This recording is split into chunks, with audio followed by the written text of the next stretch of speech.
What's going on, everybody? My name is Tyler Wood. And I'm Eli Phillips.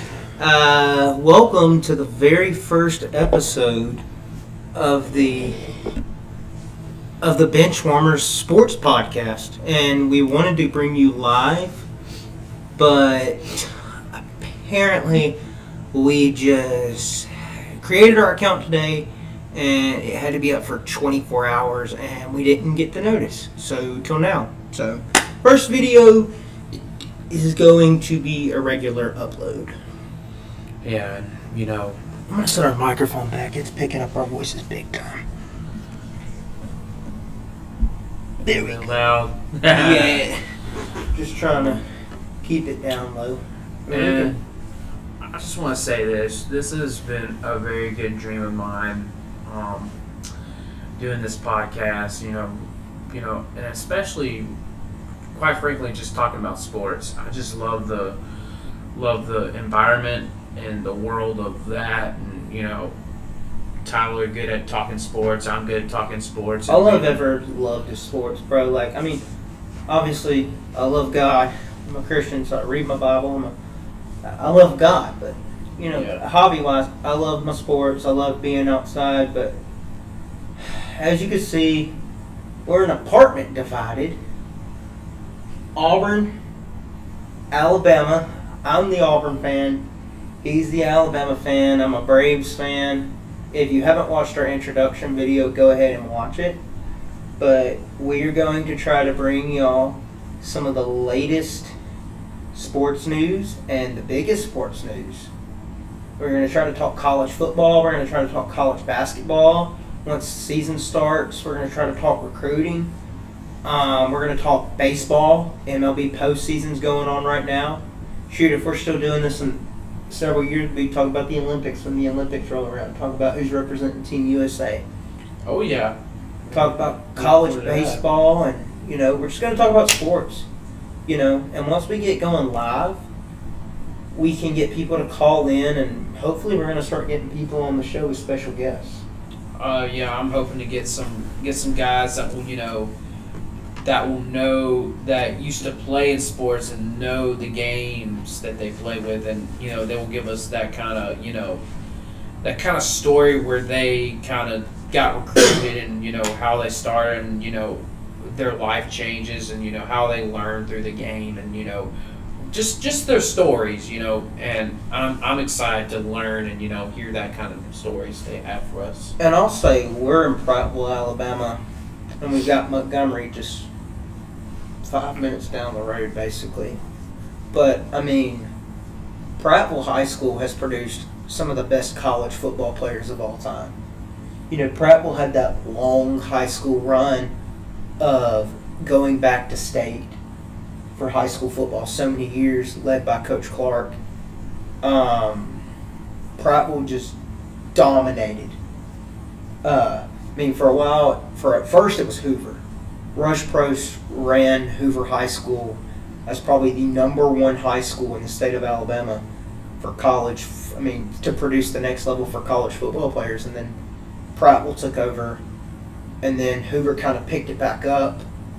And then I guess Thompson's up there too. Nowadays it's been Thompson, Auburn, Central Phoenix. Shoot, Saraland High School was produced. We're from Alabama, so we've got some of the best high schools to produce next level athletes when it comes to getting them to the next level for sports. I think you have Texas and Alabama at recruiting. I'll give California and Florida too. I'm going to put Texas, California, and IMG Florida. Academy in Florida. Hey, IMG is very, very good. Yeah. But speaking of college, we'll go ahead and start off with that. Start us a little week 7.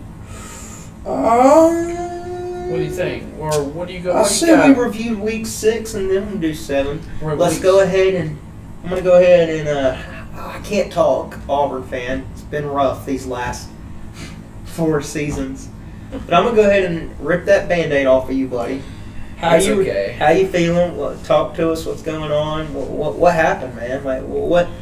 Obviously this is the board's first SEC loss it was a sleeper game. Obviously, Alabama went in blindfolded and was not ready for that game at all. And Vandy, of all teams to not like Vandy, Vandy always comes like their season's on the line. Vandy's always going to play their hardest. And most people, if you know Vanderbilt football, you're going to look at that and go, that's their hardest. Like, Vanderbilt's not a football school. They've always been a baseball school. But Vandy's always going to come ready to play. And maybe once in a lifetime, they sneak up and beat the team they're playing. Yeah, and it's just one of those moments where, you know, Alabama just came off a win against Georgia.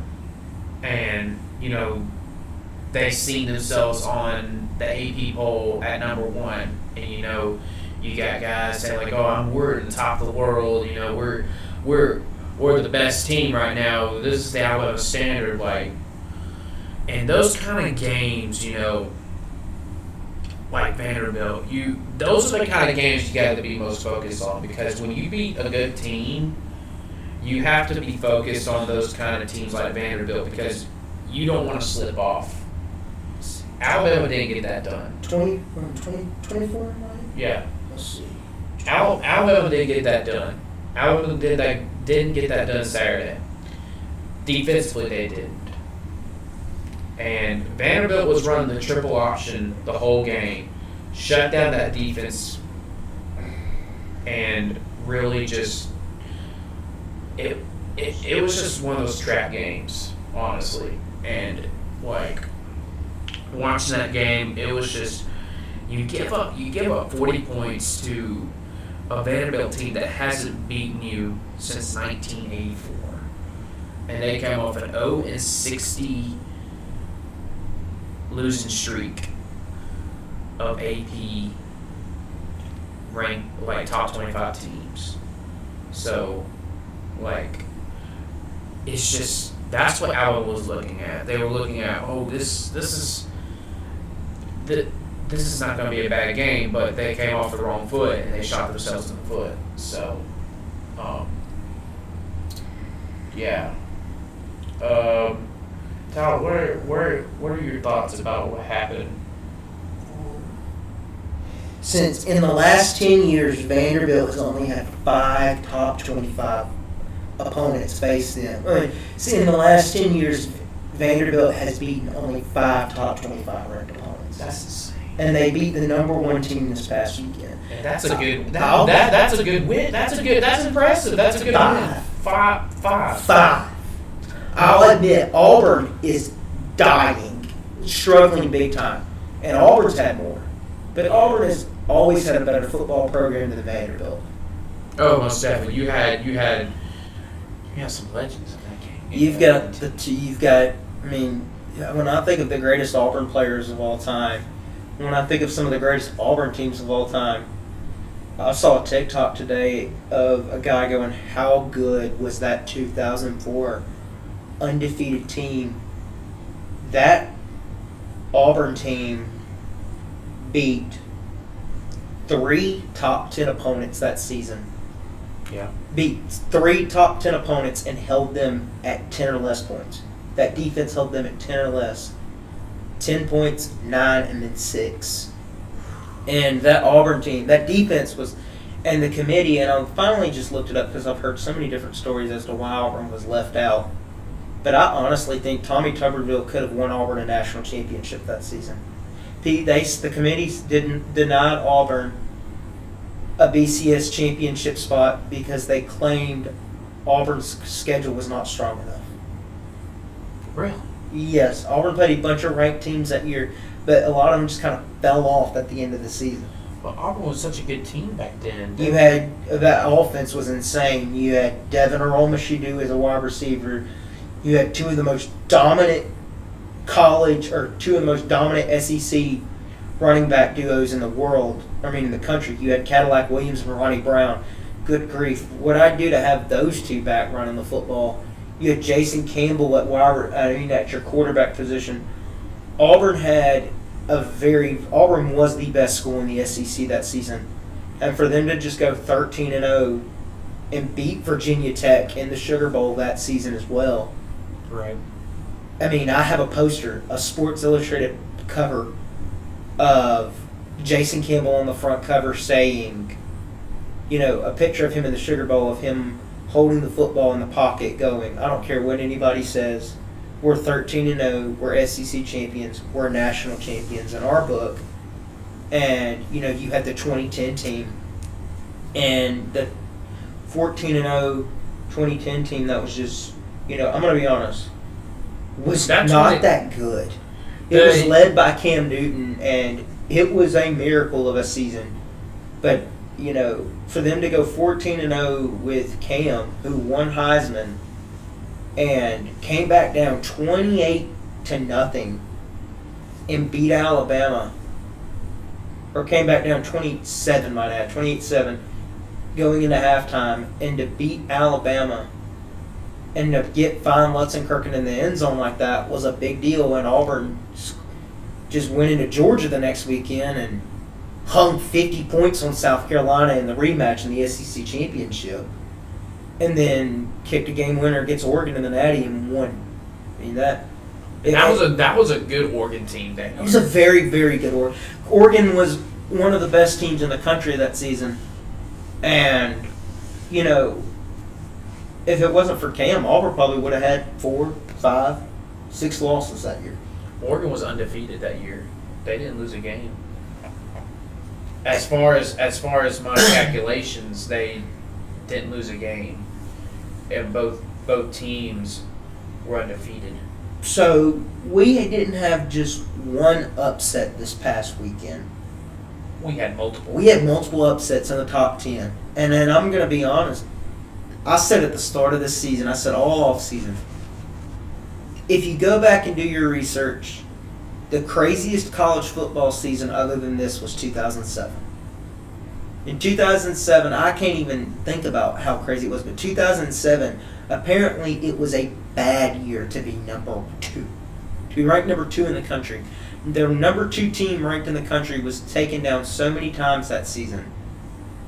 And I can find the YouTube video and post it down in the comments. The number 2 team, or the ranked 2 That back in 2007 was kind of like the cheese touch. That 2007 season, you had Tebow won Heisman. Uh-huh. Auburn went. It was Saban's first year at Alabama. They go 6-7 or 6-6 that year. They lost to ULM. Alabama went 6-7 that year. Tebow won Heisman. Yeah. LSU won the national championship that year. What people can't forget is not only is Robert. I just happened to open. Shut up, Aaron Rodgers. I just happened to open ESPN to find updates, and all of a sudden Aaron Rodgers just starts talking. We're gonna get to that later too. But you and your ESPN research. Hey man, you gotta be in the know to know, All right. So research. week 6, we had.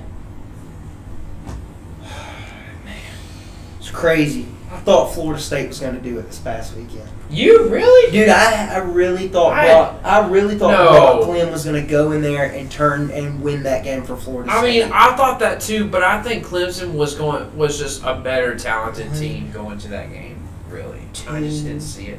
3, 4, top 10 teams in the country lost this past weekend. Let's talk about Tennessee and Arkansas for Tate. Hot take. I think Tennessee. I was talking to my grandfather about it last night, and Tennessee is not. He does not think Tennessee is as good as they say they are. He thinks Bobby Petrino exposed Josh Heupel's offense and showed the world what Tennessee really was. And Nico could be a great quarterback. But I also know. He also told me this. I didn't pay attention. I didn't watch. I'll be honest. I didn't catch the Arkansas and Tennessee game. I just caught the final score, and I caught Arkansas fans carrying and tearing down the goalpost. But he said Nico throws the ball too hard. There's no finesse on his passing. Like, the kid's got a good deep ball, but he throws the ball way too hard. He's got one heck of a missile of an Cam always Cam somehow had a great missile arm. Cam Newton could really throw the football. But I think Tennessee bounces back.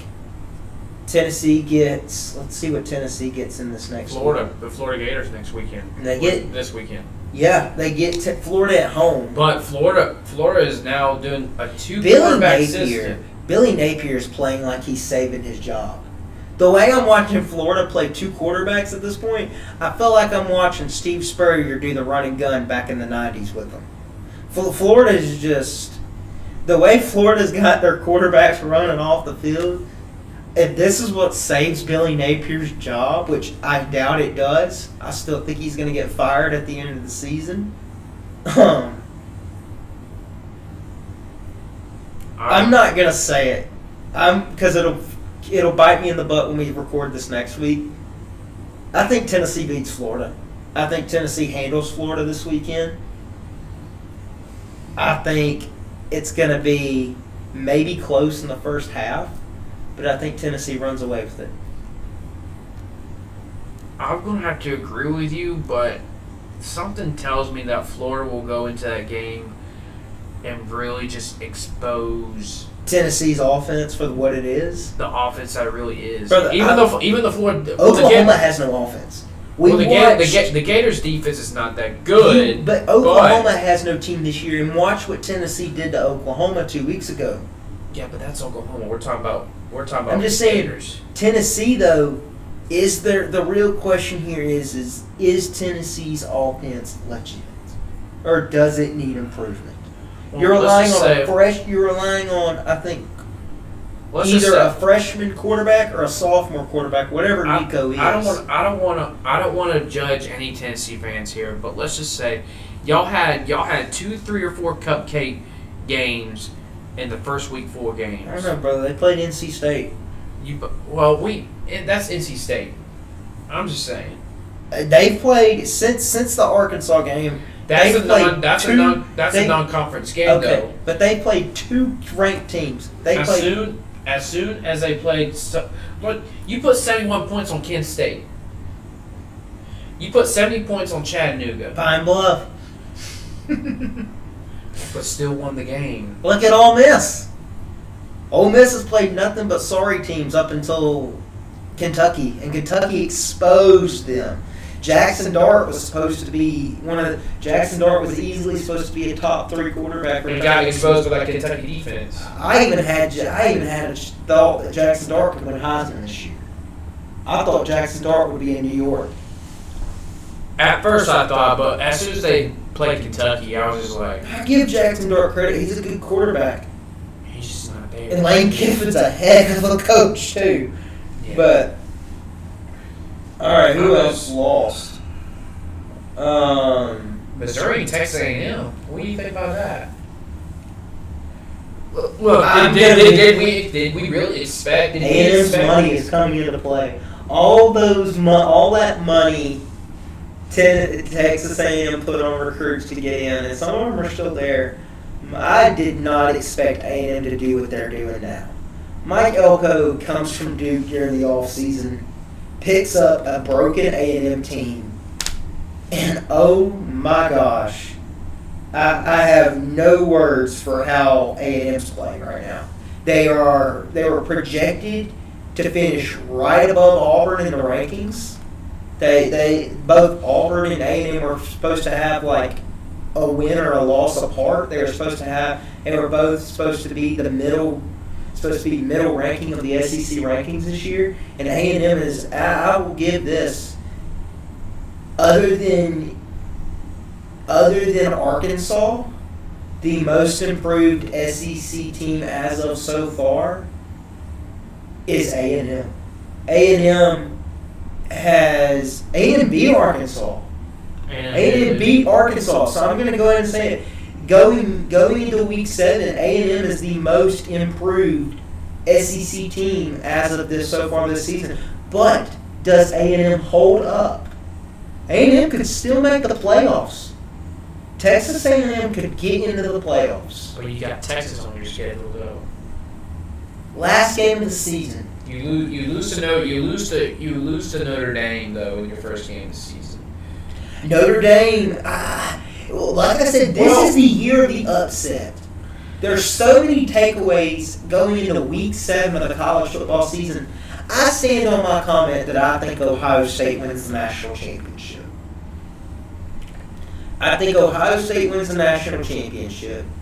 I think your Heisman Trophy race comes down to the Boise State running back, Travis Hunter from Colorado, and what's the Heisman race? 3 or 4? 3 or 4. I think they moved to the 4 finalists. Okay, I think Jalen Milroe gets in there from Alabama, and for some reason I still think Cam Ward gets in the Heisman race. Cam Ward has been struggling in the past couple of weeks, even though he's not a great about- quarterback. It's just Cam is not struggling. Miami's defense is struggling. yeah. Cam is putting together. Cam is doing what he's good at, and he's a clutch quarterback. I'll give Cam Ward that. Cam Ward is a clutch quarterback who knows how to put the biggest situations on his back and carry that team to victory. I listened to Stephen A. Smith this morning on interview. Not because he's a big Bama fan. Like I don't like. Man, hates the Cowboys. He hates the Cowboys, but he said this to every Heisman candidate this morning. He said the Heisman race. They learned their lesson after the Jaden Daniels thing, but they're gonna look at your record, your losing record. And he said, for Jalen Milroe, for instance, Jaden Daniels deserved that though. He had the. Let me finish. I'm just saying, Jaden Daniels deserved that Heisman Trophy. So many people thought. Who else was in that in New York? So many people thought Jalen Milroe was going to win it last year. I just think even though Alabama beat LSU at home by 2 touchdowns, Jaden Daniels proved that he was the better quarterback in the SEC last year. Yeah. But Stephen A. Smith said today, he said, take for Jalen Milroe, for instance, you lose to Vanderbilt. What is the committee going to think about you losing to Vanderbilt and fumbling the ball at the end, like at the end of the game? You're supposed to lead your team to that drive. And he said now people are going to look at you and people are going to look at your record. And it's just going to if you have those kind of losses and everything, it's going to hurt. It's going to hurt your chances. In that case, then they're going to start leaving out undefeated teams to make the playoffs. They're going to pull Florida State again in the next few years and start leaving out teams that deserve to be in. And you know where it's really going to hurt teams? It's going to leave out the Group of 5 team that's supposedly supposed to be better than the other Group of 5 team. One of these years, a Group of 5 team is going to make a championship run, and no one is going to believe it. Go back. I want you to go back to before 2010. One of the biggest underdog upsets in bowl game history was Boise State beating Oklahoma. Oklahoma and Bob Stoops was one of the biggest powerhouses in the country, and Boise State just came out of nowhere. And man, like, I'll show you the video after this because I've seen it a million times. It was just like a recap, a full game highlight of how Boise State put piece to piece together and managed to beat Oklahoma in the Fiesta Bowl that year. The game went into overtime. What was it? Jared Zabransky was a very good quarterback for Boise State, and that Boise State team was not even in the top 10 that season and either was undefeated or had 1 loss. And Boise State proved that they could hang with the big dogs, and David beat Goliath that night. And it proved. I mean, people just don't get me wrong. Now that I look at it and think about it, Florida State did not deserve to be in the playoffs with the roster they had. Because they were looking at the injury of the quarterback. You had Brock Glenn, who was out from a concussion against Florida. You had Jordan Travis, who was out with a season-ending injury. Now you're looking at your third-string quarterback, like who? You're looking at Tate Rodemaker. You're looking at Tate Rodemaker to come off the bench to play against Michigan. That play against Michigan, and don't get me wrong, Bama had everything. Bama had everything to beat Michigan, but it was one stupid play call right there at the end that cost Alabama that game. It was that stupid Tommy Reese. You call a quarterback draw. Yeah. On like what was it? 4th down? I don't. It was overtime. It was a fourth and goal at the 3-yard line. Yeah. At the 3-yard line, Alabama was looking to punch it in to make it overtime. Yeah. You call a quarterback draw, which is stupid. If you see the difference between the plays between Alabama this year and last year, we jet sweep. You gave it to Ryan Williams last week. There's only so many quarterbacks that have come through college that can run a quarterback draw correctly, and Cam Newton was one of them. Yeah. But to run a quarterback draw successfully, obviously a defense knows what you're doing, but you've got to have an offensive line. And I'll say this. I've watched Alabama this year and I've watched Alabama last year. And Alabama, I don't know, I think maybe Alabama's offensive line did get better. A lot better. I'll give Alabama that because Milroe got sacked a bunch last year. You had a very inexperienced O-line last year. Freshmen. Yeah, they're young. Yeah, they're still a little young if you want to still call them young. But the one thing that's biting Alabama this year on the offensive line is all the penalties. Well, they cleaned up a little bit. It's the defense now. The defense penalties. Jeez, buddy. Man, there's always issues though. It's the defensive penalties that happened at Vanderbilt game last weekend. You get offsides, pass interferences, roughing the passers, face masks, late hits.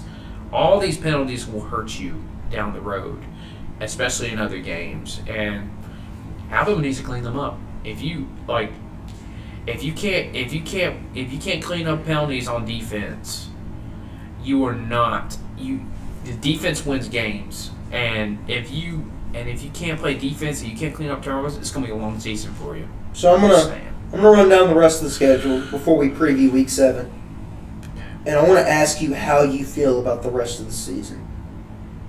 You get this Saturday against South Carolina. They're 3-2. Bama's favored by 21, and it's in Tuscaloosa. What happens? It's gonna be a bounce back for Alabama. How bad though? It's.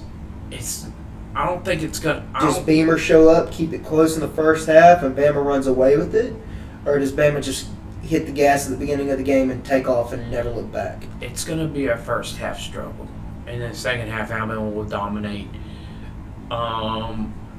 I think Alabama looks to clean up their turnovers and on offense and their penalties on defense. I think we'll see a little bit better Alabama defense this weekend, especially at home.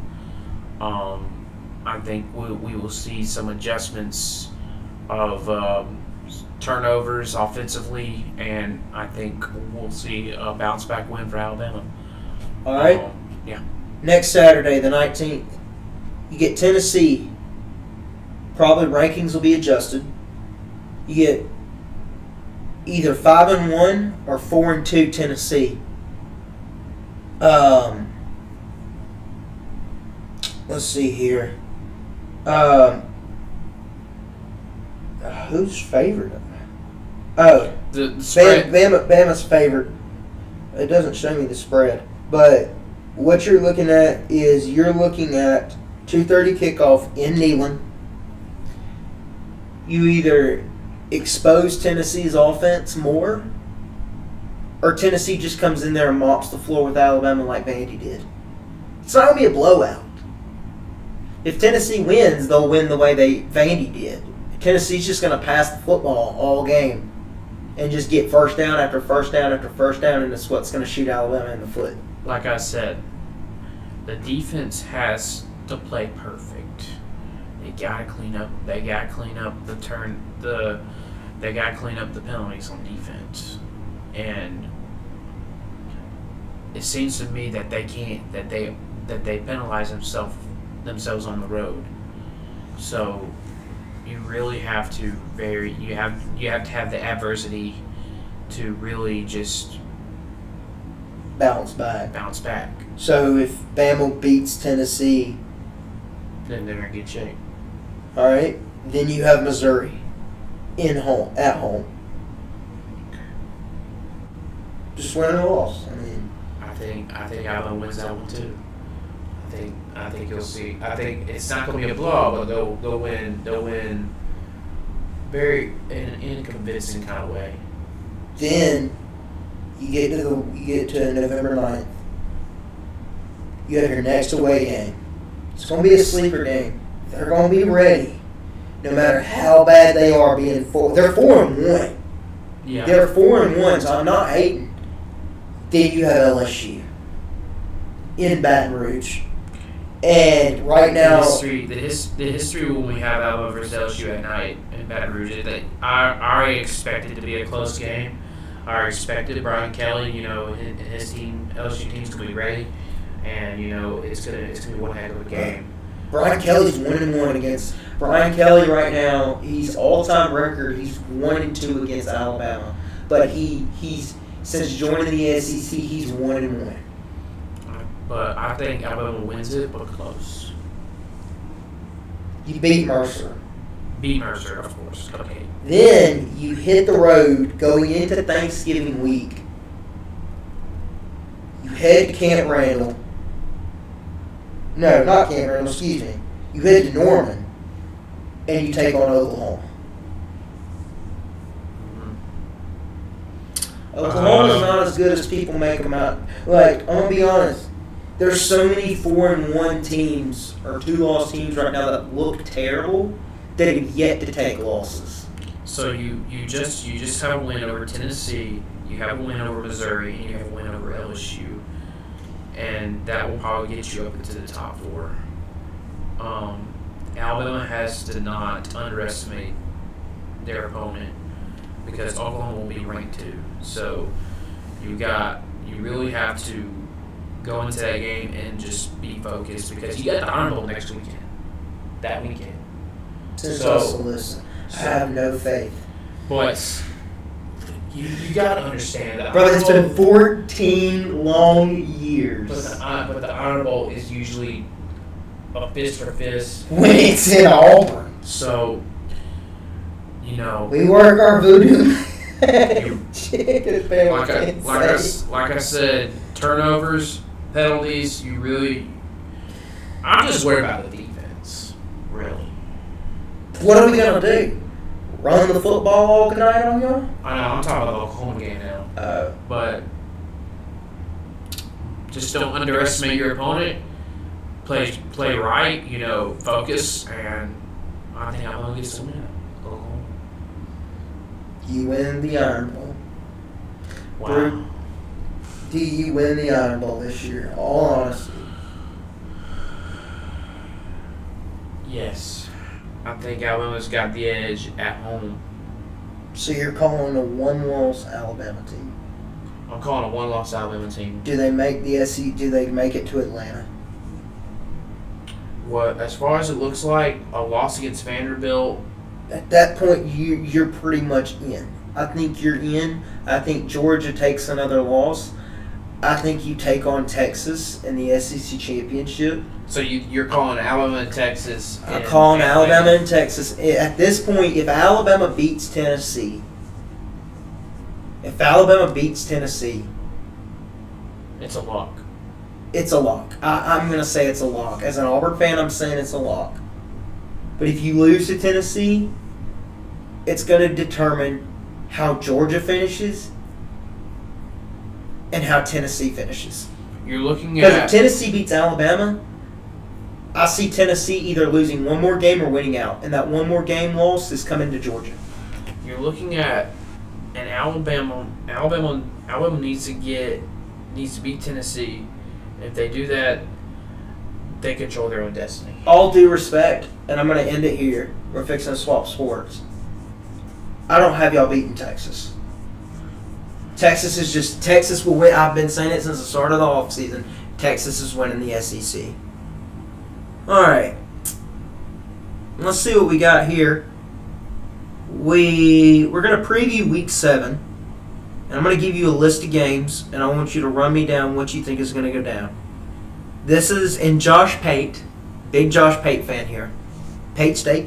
I am an enrolled listee at Pate State University. Love Josh Pate. Listen to Josh Pate almost every single week. He claims this is the 1 week of the year. This is the 1 week of the season where you don't. Apparently, this is the week where you don't want a wedding, or you're going to be that guy sitting over there in the chair at the reception watching games on your phone. No lie, it'd probably be me. Eli, I'm going to run you down a set list of games, and I want you to just brief answer. I'm going to give my answers to what you think happens. 4-1 Utah versus 4-1 Arizona State. Utah 16 in the country. Utah's favored by 4. Give me Utah. I like how Utah's doing this season. You know, they got their quarterback back, and you know they're doing really well. I like watching them play. Give me Utah. You obviously picked Bama, Clemson, and Wake Forest. Clemson. I'll take Clemson. Clemson got off a good win against Florida State. You know, you're playing Wake Forest, so give me Clemson. I'm going to take Utah, Alabama, and Clemson as well. Yeah. Missouri beats Massachusetts. Missouri beats Massachusetts. Little cupcake bounce back. Good for Missouri there to bounce back there. The Red River. You get the Red River rivalry. You have, I don't know how healthy Oklahoma is coming back into this. So I can't tell you if any of their starters are back, but I'm going with Texas. Texas is more than likely, they're saying Quinn could play Saturday, but I've been saying it all week. If Arch starts and goes completely haywire and goes completely off, Texas is sealed with a QB. If Arch Manning starts Saturday and beats Oklahoma and does good, yeah, I have no doubt for Texas's QB room over the next 2 seasons. I'm going Texas. I got Texas too. You know, they're going to finally break the streak, and they're just that good. They got better talent than Oklahoma. So 5-0, number 4 ranked Penn State versus unranked 3-2 USC. Penn State's 4.5-point favorite. I'm going Penn State. It's in LA. It's at USC. I think James Franklin's cooking this year at Penn State. I think Penn State's better than people make him out to be. I don't see him winning the Big Ten, but I do have Penn State being one of the better teams in the country this year. I agree. Give me Penn State. What all you just said, give me Penn State. Notre Dame over Stanford. I think Notre Dame wins that. What you got, Notre Dame? Notre Dame. The Fighting Irish. Pitt and Cal. 22 ranked Pitt undefeated versus 3-2 ranked new ACC members Cal. Give me Cal to upset Pitt. I think Cal. I'm gonna turn that overhead light on here. No. I think Cal upsets Pitt. That's better. Now y'all can see us. I think Cal pulls off the upset. Cal proved that Cal's got one of the hardest and toughest secondaries in the country this season.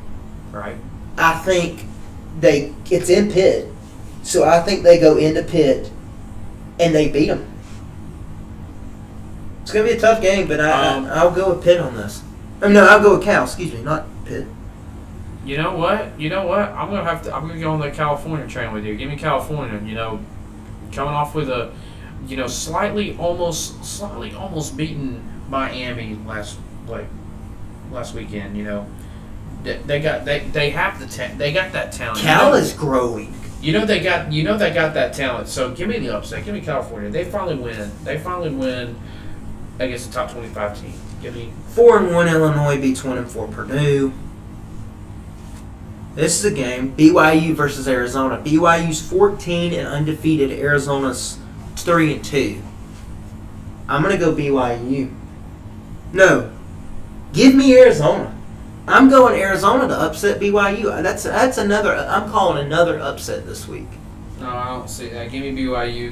They got the better talent. You know. You think so? Yeah, I don't see Arizona just going in there at BYU, making the upset. Give me BYU.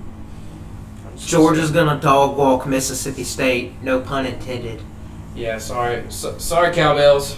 I think Tennessee and Florida. It's in Neyland. I think Tennessee bounces back. I think Tennessee beats Florida. I think Nico does do better this game, and I think he goes into Alabama ready. Give me Tennessee. Tennessee will have a bounce back win over Florida. Florida's got that good two quarterback system. It's going to be a little bit of struggle in the first half, but I think Tennessee will pull off in the second half. Give me Tennessee. Game of the year they're calling. Hard to say game of the year because we just saw game of the year 2 weeks ago. Oregon and Ohio State. It is a Big Ten versus Big Ten matchup. I'm riding Ohio State because I still think they're better than what people make them out to be. Ohio State's 2, Oregon's 3. They're both undefeated. I'm going Ohio State. It's in Oregon, though. Let me just say this. I watched both teams this season and watched how they played. Oregon really struggled. The past couple weeks with their teams they're supposed to win, but they struggled. Ohio State went to play their teams and totally dominated the teams that they were supposed to play. Give me Ohio State. Will Howard and Quinshon Judkins are playing lights out football right now. So just give me Ohio State. Ohio State they got the better team. They got Jeremiah Smith, who's the number one wide receiver in the class of 2024. Yeah, give me Ohio State. They got better depth. They got better talent. They're too much. So Ole Miss versus LSU. I'm going LSU. You've got LSU at 13, Ole Miss at 9. LSU's 4-1, Ole Miss is 5-1. At first, I thought Lane Kiffin was going to piece something together this year, but I don't think this is the year for Ole Miss. I think LSU wins it. I think LSU wins it close. It's in Baton Rouge, which I just don't think Lane Kiffin's got what it takes to go into Baton Rouge and win. Give me LSU. It's going to be at LSU in Baton Rouge. I think it's going to be a good game, though. Yeah, LSU will be ready to play. So, give me LSU. I think that'll be a good top 10 win for LSU. Give me LSU. Iowa State versus West Virginia. Give me Iowa State to beat West Virginia. Give me Iowa State. Kansas State versus Colorado. Oh! Give me Kansas State's 18, Colorado's unranked. Give me Colorado to upset Kansas State.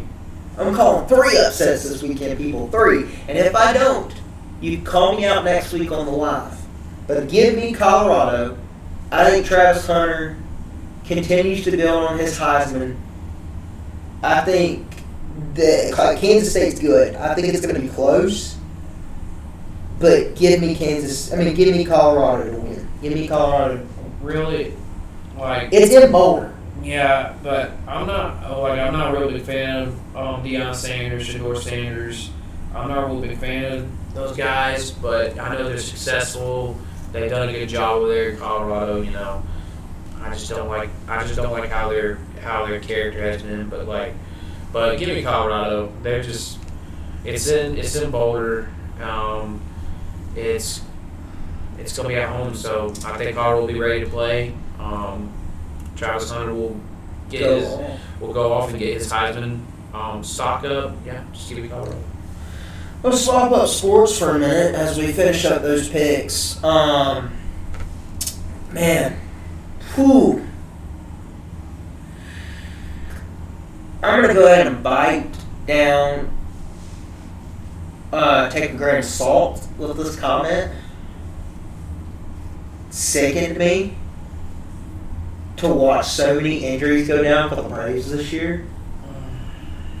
It sickens me to watch the Mets do so good. Gosh, you can't count out Philly. It's just Dodgers are doing what the Dodgers do. Padres are playing better than what they made them out to be. I picked Arizona for some reason to win the West this year, and that is not my take. Went terribly down Let the me tell you drain. something, Tyler. The injury bug came to Atlanta this season. We were supposed to be good. This was either World Series or bust, and we busted We busted down like real bad. bad. And we Yeah. need pitchers going into the offseason. I need Brian Snitker to learn how to make a pitching change at the right time. Currently, we've got wild card games going on. Hey, explain wild card game. Like current. You got Philly and Mets right now playing bottom of the sixth, man on second. Game 4. Mets are beating the Phillies 2-1 in the series so far. 2 games to 1. One more game. Okay, can I just explain this? Yeah. The Mets right now, and the Mets are the hottest team right now, like in the wild card, in my opinion. They didn't care about that second game. They didn't care. They didn't care about losing to the Braves the second game, and the Braves still struggled. Right. The Braves still struggled. Give me the Mets to make the NLCS. Yeah. Yep. Love to see mad Philly fans. I love to see pissed off Philly fans. It makes me so happy. I love to see mad Mets It'll make fans. my day. Yankees and Royals are tied at 1-1. Game 3 is being played right now. I think the Yankees beat the Royals. I think the Yankees are better off. I think the Yankees are better than people make them out to be. They're the number 1 seed right now in the playoffs for the American League. I think the Yankees are probably just going to pretty much run it up and beat the Royals. I think they take the next 2 games. So, yeah, give me Yankees to beat the Royals. Give me the Yankees as well. You know, they just got the better talent, better everything. I watched him play this season. You know, Aaron Judge. You know, He's going off. He's going off. He's too good. Too Talk about an underdog. Guardians and Tigers. Tigers beat the Guardians today 3-0. Detroit leads the series 2-1. If they win one more, Detroit is in the ALCS. I am with Detroit. The Tigers are good. They have an Auburn pitcher on their starting rotation. Of course, you want to go because they have an Auburn. I would love to see Casey Mize win a World Series. Yeah. Casey Mize is one of the best pitchers that come out of Auburn in the last several seasons, or the last several years, actually. I'm actually pulling for Detroit to win the whole thing. Dodgers and Padres. I can't stand the Dodgers. Would love to see the Dodgers. What time's that game, by the way? 8:08. Oh, Dude, it's West Coast. What do you expect? Oh, I'm not son. watching it. I was gonna put that game on after the podcast. I would love to watch it, but I'm not staying up to watch the whole. I might turn it on, but I'm not gonna watch the whole thing. Okay, change the subject. I want to give a special shout out to Lane Kiffin after on his press conference when he was talking about the game. They interviewed Kiffin Saturday and asked him how he felt about his game, and Lane Kiffin's comment was, "I wonder how many timeouts Alabama has left." He went. How many timeouts do Alabama have? How many timeouts? 1 timeout? 118 left? He's like, we never get this before. It's gonna be a while until we get that back. I just wanted to say San Diego leads the series 2-1 against the Dodgers. I think San Diego wins tonight and makes the NLCS. I think the Padres win it.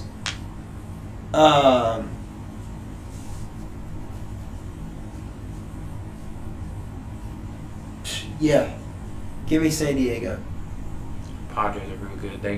They swept us. Padres are cooking. Padres are definitely They swept cooking. They swept the Braves in the wild card. Give me give me Tigers and Padres for the World Series. Give me the Tigers, man. Give me Detroit to win.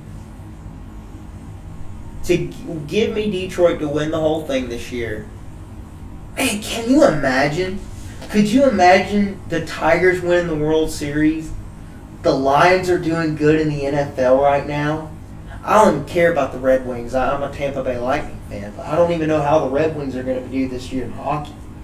Yeah. But could you imagine the Lions and the Tigers both winning the World Series and the Super Bowl this year? It'll be a good year For Detroit. It'll be a great year. Detroit is a very sorry city right now with sports, and I feel bad for their fan base. I really do. Except the Red Wings. Well, actually, Detroit has been doing pretty good the past couple of years. Dan Campbell has really Detroit Lions. Dan Campbell has really turned the Lions around, and the Lions have really gotten a lot better. But give me Detroit. Give me Detroit in 7. Detroit beats the Padres in 7 to win the World Series this year. Okay. Let's see. I'm gonna have to say, give me the Padres, like you said, and give me. I'm gonna fall on with you. Give me the Padres. Give me the Padres and Tigers. I want to see. I want to see them. I want to see them Tigers get in there. I want to see them Tigers get in there. We haven't seen them in a long time in here, so let's have the Tigers in there. Oh man, they're just looking hot. Oh man, whew. We've covered college football. We've covered Eli. How are you feeling about the Dolphins? Eli's a Dolphins. Don't even talk about the Dolphins right now. Oh, this is poor Tua, bro. This is so poor Tua, man. And we're back to football. Okay. I'm a Saints fan. Eli's a Dolphins fan. I don't understand. Like, I love Tua. I love him to death. I love offensive line. I love what he did for Alabama. I love how he successfully won us a national championship against Alabama, against Georgia. He led us to an SEC championship. Got injured, and I love his success, but.